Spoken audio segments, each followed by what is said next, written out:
Welcome to McPlum, simple solutions served daily. You start by confirming Python and pip are ready, because a working runtime avoids wasted time.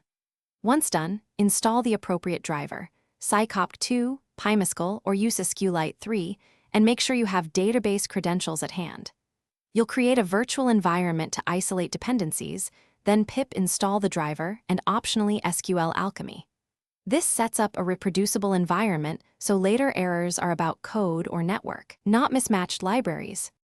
You open a connection using the driver's connect, call with host, port, user, password, database.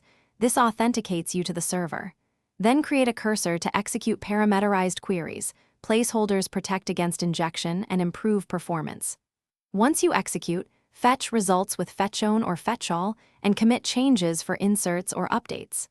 Make sure to close cursor and connection, or better yet, use context managers and pooling libraries to manage resources. You finish by testing end-to-end. Run a simple select and an insert, then verify commits persisted. If something goes wrong, read the exception.